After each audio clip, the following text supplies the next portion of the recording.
ന്റെ അപ്രതീക്ഷിതമായ സഹായം ലഭിച്ചതിനെ തുടർന്ന് ഞെട്ടിപ്പോയിരിക്കുകയാണ് നമ്മുടെ പിങ്കി.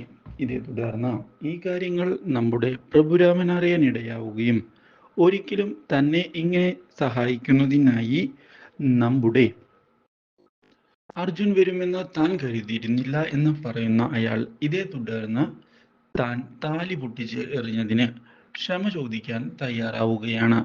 പക്ഷേ ക്ഷമ പറയേണ്ട ആവശ്യമില്ല എന്ന് വ്യക്തമാക്കുന്ന അർജുൻ ഒരച്ഛന്റെ ഫ്രസ്ട്രേഷൻ മനസ്സിലാക്കാൻ തനിക്ക് സാധിക്കുന്നുണ്ട് എന്നുള്ള കാര്യം വ്യക്തമാക്കിയിരിക്കുകയാണ്. ഈ കാര്യം കേട്ടതിനെ തുടർന്ന് താൻ വിവാഹബന്ധം ഒഴിയാൻ താല്പര്യപ്പെടുന്നില്ല എന്ന് പിങ്കിയും പറയുന്നു. ഇതോടെ പിങ്കിയെ വീട്ടിലേക്ക് കൊണ്ടുപോകാനുള്ള തൻ്റെ താല്പര്യം അറിയിച്ചിരിക്കുകയാണ് നമ്മുടെ അർജുൻ.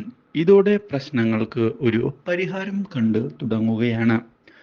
അർജുന്റെ മനസ്സ് മാറി എന്നുള്ള കാര്യം ഇതേ തുടർന്ന് നയന അറിയുകയും മാത്രവുമല്ല ഗൗതം തെളിവുകൾ സഹിതം നയനയെ പിടികൂടുകയും ചെയ്യുന്നു. ഇതോടെ പിങ്കിക്ക് ഗംഭീരമായ തിരിച്ചുവരവാണ് ഉണ്ടാകുന്നത്.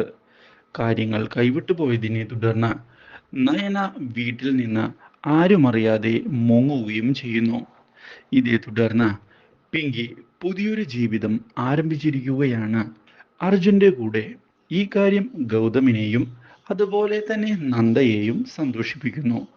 നന്ദ പിങ്കിയെ ചെന്ന് കണ്ട് വളരെയധികം സന്തോഷമുണ്ട് മടങ്ങിവരവിൽ എന്ന് പറയുകയും ചെയ്തിരിക്കുകയാണ്. Do like, share and subscribe.